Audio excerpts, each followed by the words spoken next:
you can imagine my panic. I had heard that certain schools have a cutoff specifically for the car section. I was stuck at like a 122, 123 for the longest. Now what you can do with this passage is just skip it. All of my practice for the last 10 days was dedicated to the car section. Hello everybody and welcome back to another video. If you're new here, my name is Kamis Suleiman. I'm a fourth year med student and I make content related to the pre-med years. If you're interested in that kind of content, be sure to like, subscribe, and hit that notification bell to stay up to date with all of my content.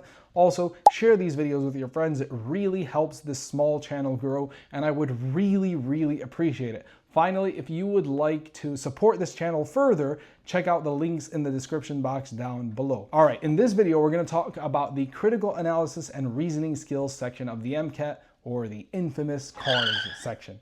So my general philosophy when it comes to the CARS section is that no one technique or one strategy is going to work for everyone, including the techniques that I'm going to discuss in this video. So what you want to do is you want to apply a sort of like an evolutionary survival of the fittest type of approach to the test taking strategies that I'm going to discuss and test taking strategies that you might hear elsewhere. The idea is that you want to incorporate these strategies, ideally one by one, and try them out for like a week or two and see if your scores are improving, if you're doing better on practice passages. Then obviously keep that strategy in your arsenal. If your scores aren't improving or they're getting worse, then of course don't incorporate that test taking strategy. This way, hopefully by the end, as your test day approaches, you will have developed your own polished approach to the CARS section. So with that in mind, let me give you a background story on my experience with the CARS section, and then I'll jump into some of the strategies and techniques that worked for me.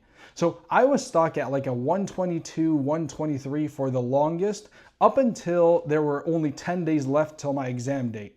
So you can imagine my panic. I had heard that certain schools have a cutoff specifically for the CARS section, like they want you to get a 125 on the CARS section or they'll screen your application out. So I started to panic and pretty much all of my practice for the last 10 days was dedicated to the CARS section. But luckily the panic turned into success because I ended up scoring a 127 on my last full length and then a 127 on the real deal. By the way, the CARS section was my lowest section.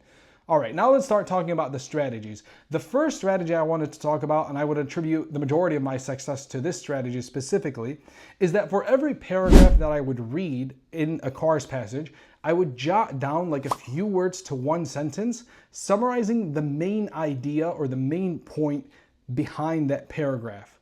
Now, I would rarely ever refer back to these notes as I was doing the questions.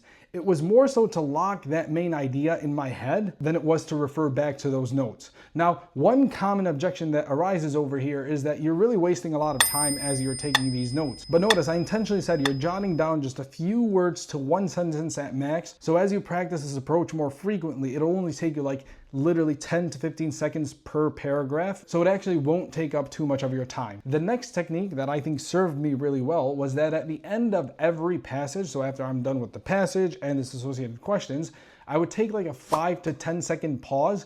And this really helped me kind of regather my thoughts, prepare for the next passage, and just get in the zone of starting a new passage. I don't know, I felt like it really helped me, especially given that I applied this approach in those last 10 days when I saw the biggest increase in my CARS score. The last technique I'll cover in this video is a technique that's a bit controversial.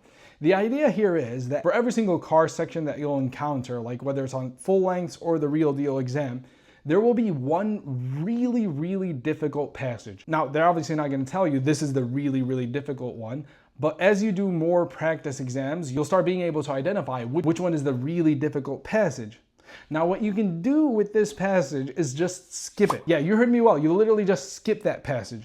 Now, this may sound insane, but the idea is that this is a really difficult passage, meaning even if you were to try to do it, you might only get like 2 to 3, maybe 4 out of 6 questions correct. So that's like about 50% of the questions correct. But if you skip the entire passage, you've just freed 10 minutes, because you get 10 minutes per passage, you've freed 10 minutes for other passages, and you can just literally randomly guess, and just by like random chance, you'll get like 1 to 2 answers correct.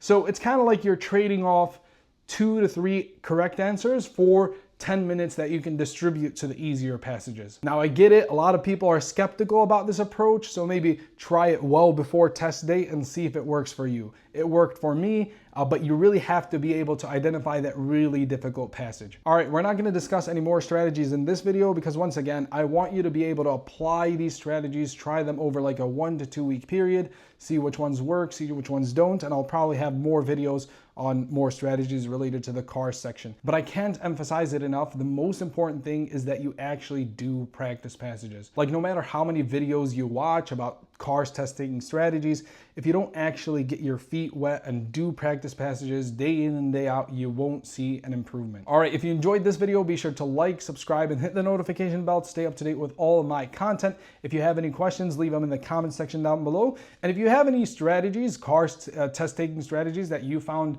were particularly helpful for you, then drop them in the comments and let everyone else benefit from them. Love you all, and I'll see you in the next video.